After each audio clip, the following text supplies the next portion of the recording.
This is Bloomberg Law with June Grasso from Bloomberg Radio. Hunter Biden is now the first child of a sitting president to be convicted of a crime. Special counsel David Weiss, who brought the federal case against the president's son for lying on a form to get a gun, defended his prosecution, saying the case was not about prosecuting addiction. This case was about the illegal choices defendant made while in the throes of addiction, his choice to lie on a government form when he bought a gun, and the choice to then possess that gun. But several of the jurors who found Biden guilty of all 3 felony charges said they thought the case should never have been brought to trial. A waste of taxpayers' dollars. I think they could have just fined him. Joining me is former Manhattan prosecutor Duncan Levin of Levin and Associates. Duncan, the special counsel said the prosecution was about the rule of law. But it's not a law that many people in similar circumstances are prosecuted for. It's very hard to escape the politics of this case. This is a case that shouldn't have gone to trial in the first place. This was supposed to be resolved on a plea to 2 misdemeanor tax charges. He's facing unrelated tax charges that are coming up for trial in September in California, basically related to $1.4 million in foreign business income. And he's facing 3 felony counts there and 6 other misdemeanor counts. And they're, pretty serious charges. They're evasion of an assessment and filing false returns and not paying his taxes. And so this was all supposed to be wrapped up with a plea deal that was going to resolve in absolutely no jail time. And the gun charges, which just went to trial and that he was just convicted on, was supposed to be resolved with pretrial diversion. So no real penalty other than having no firearms and staying drug-free for 2 years. When that plea deal fell apart, it went to trial, and this is a trial that really shouldn't have been. It fell apart, I think, in some part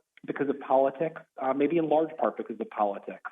The judge, who is a Trump appointee, Judge Noriega, basically felt that she was being put in a position where she was going to have to decide whether Hunter Biden was in compliance with the diversion agreement, because the parties didn't really want DOJ to be the party in charge of whether to revoke his compliance or not, given the fact that Donald Trump could win the presidency, and Hunter Biden did not want Justice Department under President Trump in his next term, if he won, to be in charge of deciding whether he was compliant with the pretrial diversion. And so they tried to put this on the judge and said, well, you should be the one to decide. And Judge Noriega said, well, I'm not going to decide that.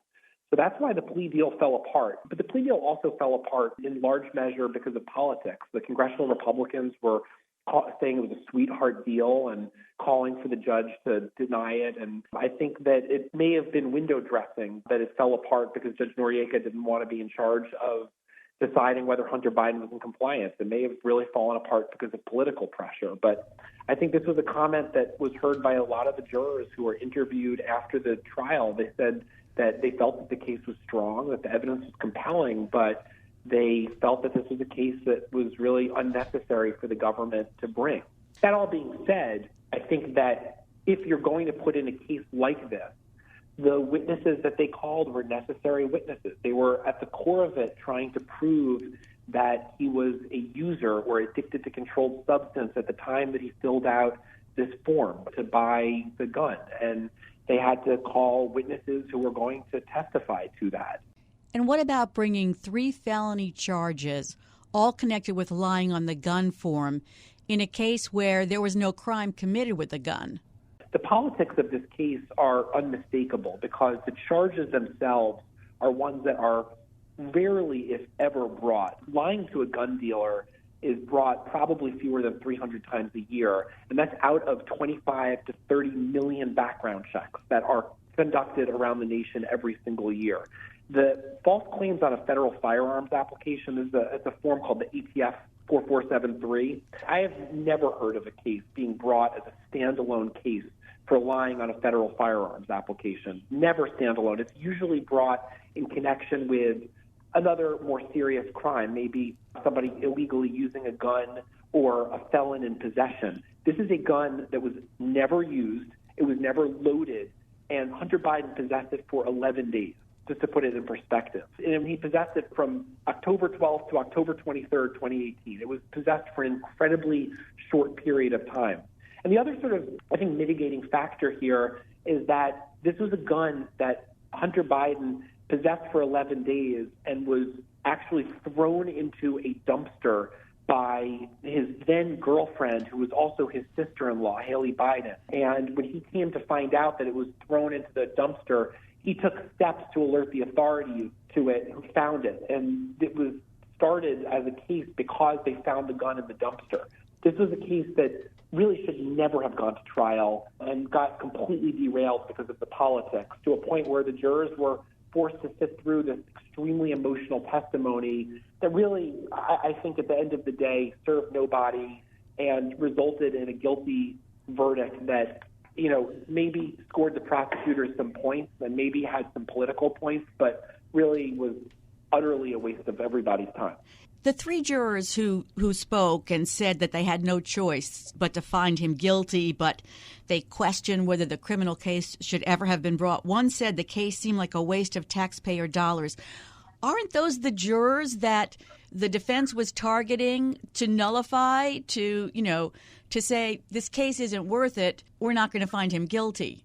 The jury obviously took the case very seriously, and it sounds like politics really did not play a role in it, and they didn't nullify. And the defense is clearly not allowed to argue jury nullification to them.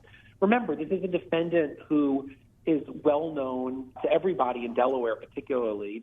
Jurors walk through the lobby of the courthouse every day to get to the trial, and the defendant's father's photograph is hanging in the lobby. Mm-hmm. This is somebody who is well known. The Biden name is well known. The First Lady of the United States is sitting in attendance at the trial, and they took their job seriously. They didn't nullify. They looked at the evidence, and they convicted. The case itself was strong, and the defense really just said at the time he filled out this ATF form at the gun dealership, he was not, at the moment he filled the form out, addicted to drugs. But there was evidence that, you know, right before and right after, he was, you know, texting with a drug dealer and that he was clearly addicted to drugs. You know, this is a case that was a waste of taxpayer dollars. On the other hand, the government was kind of forced into going to trial on it when the plea deal fell apart. So everybody's right here. It's a case that was strong. The jury did a very thorough job and obviously took the evidence very seriously.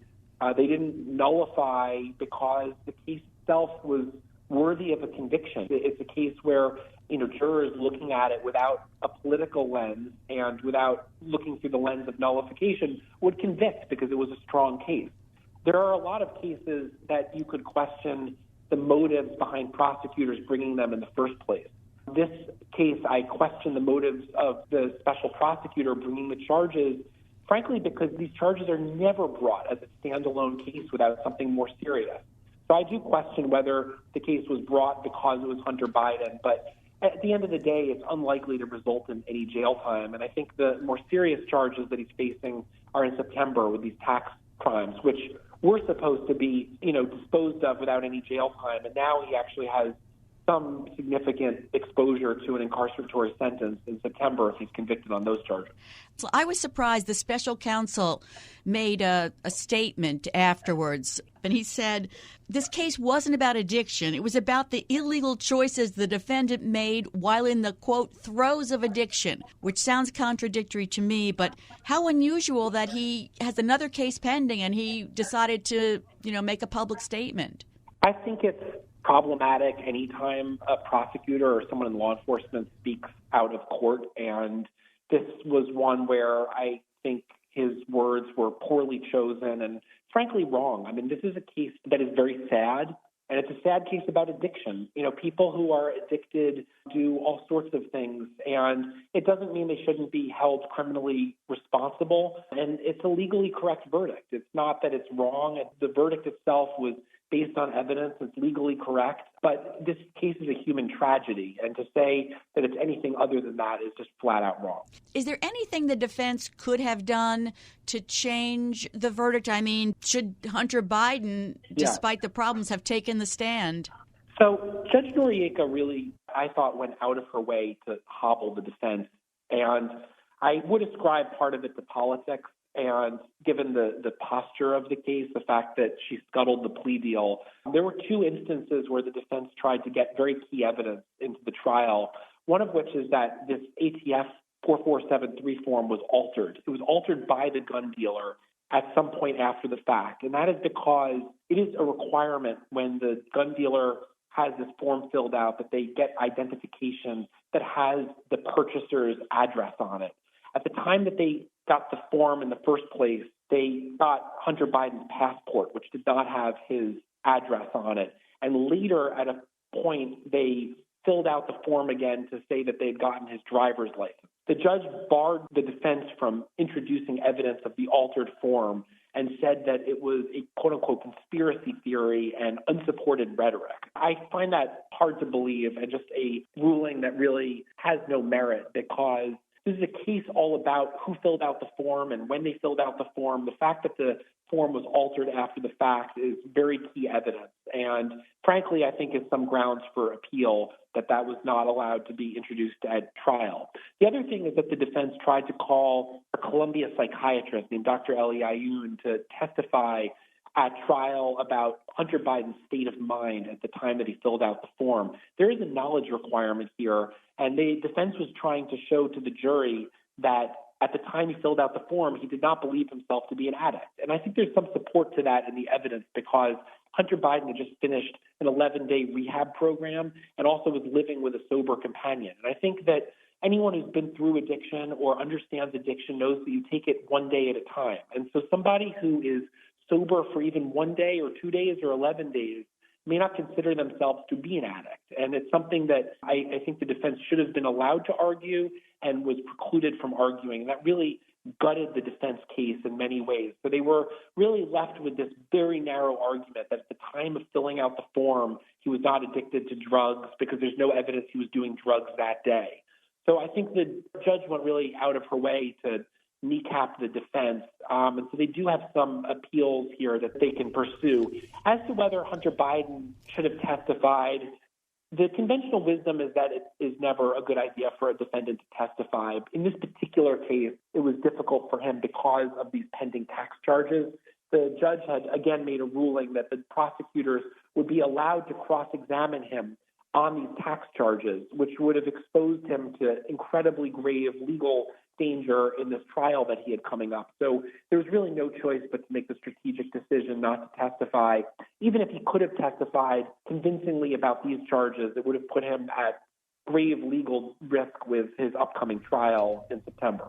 Coming up next on the Bloomberg Law Show, I'll continue this conversation with Duncan Levin. We'll talk more about the possible appellate issues and the next trial for Hunter Biden. This is Bloomberg. Now that Hunter Biden has been convicted of 3 felony gun charges, he faces sentencing and another trial in California on tax charges in September. I've been talking to former Manhattan prosecutor Duncan Levin of Levin and Associates. I want to go over some of the other appellate issues they may be able to raise. They may use some of the same arguments they made prior to trial to try to get the case dismissed. They argued the gun law was unconstitutional following a ruling by the U.S. Supreme Court in 2022, the New York case that expanded gun rights. And the Fifth Circuit has struck down the law barring users of illegal drugs from possessing firearms, ruling it was unconstitutional. So could that be a good appellate argument? I think this is a great appellate argument, and we can all expect to see it. And frankly, it may at some point win. At the point that it wins, however, he will have already been branded a felon and done time if he does time or served out a sentence, because this is unlikely to wind its way through the courts anytime soon. But if you look at the statute itself, which is 922G3, it basically makes it unlawful to possess a gun if you are a user or addicted to any controlled substance. And the terms are ill-defined. And, anyone who's gone through addiction and is understanding of the challenges facing addicts knows that this is something that is a day-by-day struggle, and the term addict is one that is very loaded, and the term user is one that is very loaded. And it's unclear whether it means that you have to be a user at the time you're filling out the form, or what that even means. If somebody does crack or some controlled substance and 2 days later goes to fill out this application. Are they a user? Are they an addict? The terms are ill-defined. They're very vague. And I think as a result of it, the statute is really subject to being struck down as unconstitutional. They also argued that the plea deal that he struck last year remains in effect even though prosecutors rescinded it. A plea deal is not a plea deal until it is approved by all the parties and approved by the judge. And in this case, the judge refused to approve it. And just because the parties agree on it, it's all still subject to approval by the United States District Court. And in this case, Judge Noriega struck it down. And so just because it was a signed plea agreement between the parties, it is not so ordered, as they say, until the judge orders it. So I don't think that argument is likely to carry any weight, even though it was something that was agreed upon by the Department of Justice and by Hunter Biden with his attorneys. Now, I do think that that is going to play into sentencing, because it's hard to believe that when the Department of Justice feels it is appropriate for a defendant to get pretrial diversion and no jail time, for them to turn around and issue some kind of trial penalty. This is a trial that Hunter Biden did not want, did not ask for. It was foisted upon him. And so I don't think there should be any trial penalty. And as a result of the Department of Justice agreeing that this case should be subject to pretrial diversion, I would find it shocking if they now turned around and asked for any kind of jail time on this. Really? Do you really think that this special counsel, with all the political pressures, won't ask for jail time? I think it's going to be shocking if he does ask for jail time, given the fact that they have also already basically offered him no jail time. This is a trial that he did not ask for. He did not want. It was foisted upon him. And I think if the special counsel turns around and asks for jail time now, his politics will be showing. Fair enough. Let's turn to what happens next. There's the probation interview, the sentencing memos, and Biden friends and family sending in letter after letter to the judge. Which part of that is most important? The probation interview is meant to give the judge a sense of who he is as a person that may not emerge from the trial. And the same thing for the sentencing memo. In large measure, it's meant to educate the judge on who a defendant is, who their friends are, get character references, and explain any mitigating circumstances. Here, the judge is very familiar with this defendant, and so it may be of less weight to have a probation officer interviewing him and giving any information to the court. A parallel could be drawn to Donald Trump and his criminal hush money trial in New York, where there was a probation interview recently. These are probation interviews that are of highly vetted people, and so it may not sway the judge, who's likely very familiar, but this judge may see Hunter Biden as an addict, and that is how she sees him and views him. And I think that both the sentencing memo process and the probation interview are meant to give a much more holistic view of some of the good things he's done, the work he's done, his family, and educate her on all of the other parts of his personality and being that have not come through so far in any of the briefing and the trial. So he technically faces 25 years. Do you think he'll even be sent to prison? I think he will not be sent to prison on this case because the case merits no prison. It's a case involving nothing violent. Even though there was a gun, this was a gun that he possessed for 11 days. It was never loaded. The charges are never really brought as standalone cases. He had no other offenses. This is his first criminal offense. The cases are brought fewer than, as I say, 300 times a year out of 25 million background checks. It's a very minor case in terms of the federal sentencing guidelines. And DOJ is really already on record with their recommendation to the judge that he should not go to jail over this. Frankly, over the tax case either. There was no jail requirement involved. And so there's been some outcry from congressional Republicans that he should see jail time. But DOJ and the parties have already all but agreed that he should not see jail time on this case. I would find it highly unlikely that the prosecutor is going to turn around and all of a sudden recommend it. And the only thing calling for that is the outcry and public political pressure from congressional Republicans. So that's really the only thing mitigating in favor of any kind of jail term for this case. So he's going to trial in September in California. The judge said sometime within the next 4 months. I mean, should he Should this sentencing be held off until the case in California is over? Is there any kind of coordination? No, the cases are standalone. They're in different courts, different judges, and I think it's unlikely that he's going to serve any jail time anyway. So the process will probably move along on two different schedules. And this is not the first time there's been a defendant with multiple cases open. Obviously, everyone's familiar with the fact that Donald Trump has 4 cases open at this time, and he's being sentenced in the New York case in the next few weeks. That is not going to be waiting for any of the other cases to wind their way through the court system. So no one knows what's going to happen with the California case. Maybe it's put off for more months, or maybe it actually gets tried on time. But they operate very independently from one another, and I think that you'll likely see him get sentenced on this case either before or contemporaneous to that September case. Thanks so much for sharing your insights with us, Duncan. That's former Manhattan prosecutor Duncan Levin. Coming up next on the Bloomberg Law Show, we're going to be looking at the controversial cases the Supreme Court has yet to decide on. I'm June Grasso, and you're listening to Bloomberg. The Supreme Court is moving at a glacial pace. With just a few weeks left in the term, nearly half of the cases argued remain undecided. And among those are the expected blockbusters on abortion, guns, and presidential immunity, where we may see ideological splits on the court. Joining me is someone who is watching for those decisions, Bloomberg News Supreme Court reporter Greg Stohr. Greg, the justices are going to be handing down these high-stakes cases in the midst of so much controversy for the court. In your time covering the court, have you ever seen the court embroiled in so many controversies and such turmoil?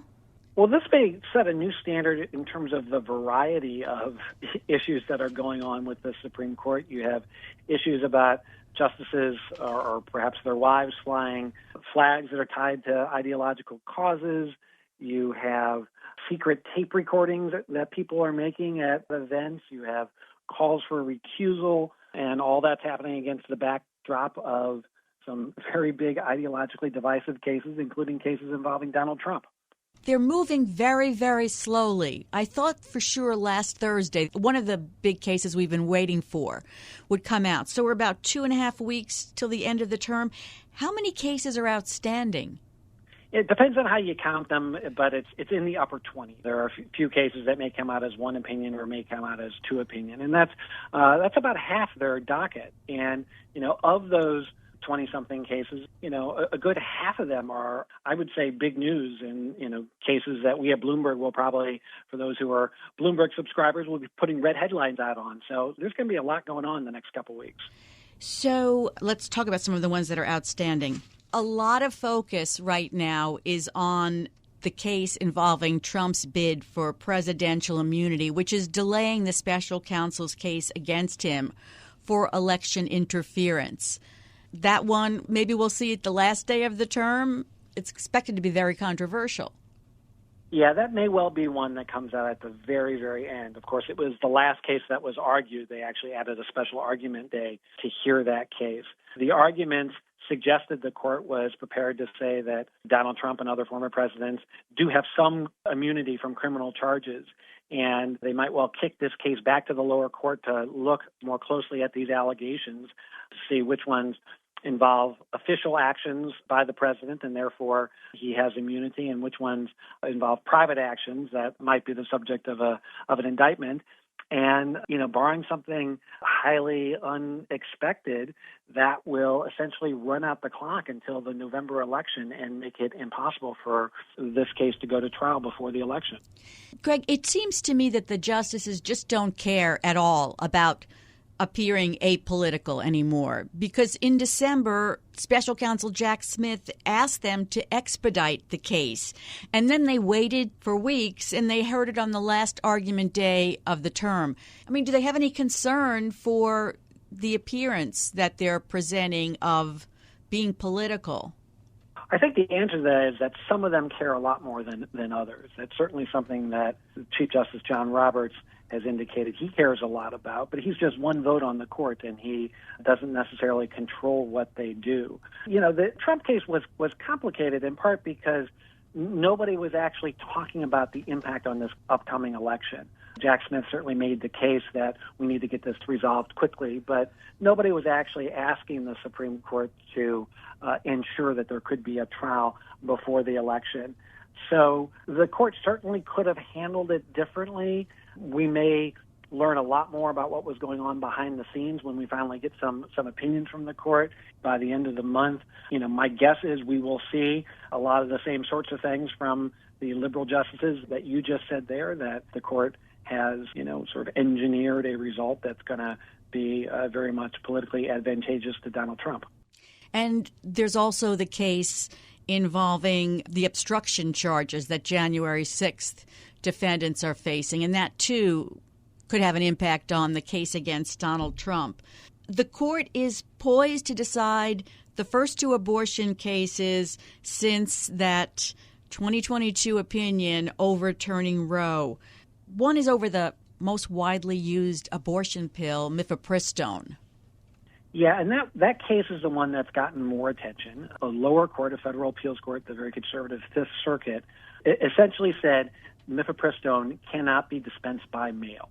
They set aside some changes that were made under the Obama and then the Biden administrations that had expanded access to mifepristone. And in the arguments, the Supreme Court suggested they were likely to reverse that ruling and keep mifepristone fully available. We'll see if the decision ends up working out that way, but this may be a case where the Fifth Circuit took us up a hill and the Supreme Court takes us back down. Yes, we're going to have to keep track of how many times the Fifth Circuit gets reversed this term. In another abortion case that didn't get as much publicity but is really critical, the Idaho case.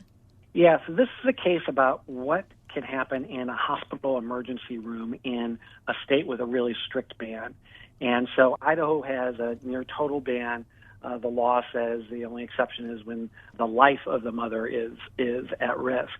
And the Biden administration is arguing that there is this federal law that requires hospitals to treat people who come in emergency situations. And the Biden administration is arguing, backed by abortion rights groups, that if somebody needs an abortion in an emergency situation because there's a risk to health, risk to fertility, or some other serious damage to organs, for example, that doctors under this federal law not only can but must perform the abortion. So the question is whether that federal law essentially supersedes the Idaho law in that particular context. The arguments suggested the Supreme Court was maybe trying to find a way to, issue some sort of narrow ruling that didn't definitively answer that question, but sort of relied on the way the Idaho Solicitor General was characterizing the Idaho law. We'll see what happened in that case. The outcome was not entirely clear. Then you have the court's first Second Amendment dispute since the conservative majority, in an opinion by Justice Clarence Thomas, established a tough test for gun restrictions in the New York gun case back in 2022. So 2 gun cases. Tell us about those. Yeah, so one of them is a Second Amendment case. The other one is a statutory case. The Second Amendment case is whether this federal law that says if you are subject to a domestic violence restraining order, you can't have a gun, whether that is a violation of the Second Amendment. And the arguments last year very much suggested that the court was not willing to go that far, even though it has really expanded Second Amendment rights in recent years. And even though the Fifth Circuit, again, the very conservative appeals court, said that this federal law was unconstitutional, the Supreme Court seemed to be suggesting that if there's a case where there's somebody who's very likely dangerous, that is a situation where the government does have a right to disarm them. The second case is about the federal ban on machine guns and whether that can be used to ban so-called bump stocks, which are devices that gained a lot of notoriety after the very deadly shooting in Las Vegas. A bump stock essentially converts a semi-automatic rifle into something that fires as rapidly as a machine gun. And so the question is whether the Bureau of Alcohol, Tobacco, and Firearms can classify rifles equipped with bump stocks as machine guns and therefore ban them. That one, the arguments were a little tougher to call. I wouldn't be shocked either way on that one. Then we have several cases involving federal regulations and the conservative war on the so-called administrative state. And these fly under the radar for most of the public because frankly, they're not that interesting when you hear about them. But as you write, sweeping legal changes might come, the most sweeping, from this group of federal regulation cases. Do you want to talk about them as a group? Sure.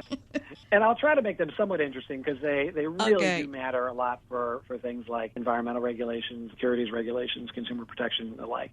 The biggest one of these is a case, actually two cases, that are challenging something called the Chevron doctrine. Now, don't fall asleep, listeners. It's a very important doctrine. It basically says, hey, if there's a statute, Congress passes a statute, and it's not totally clear whether, it lets an agency do a certain thing.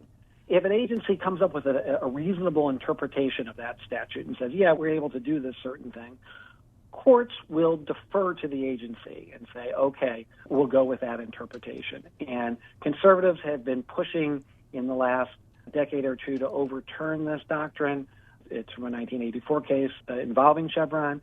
And the Supreme Court, in the conservative majority, seems very, very interested in doing that. And if they do overturn it, it will open up a host of questions about both existing regulations, ones that have been on the books for quite a while, and questions about whether, and it's like in fast-changing fields like AI and climate change and things like that, it could put new constraints on what agencies are able to do when they take kind of an old statute and try to apply it to a new circumstance.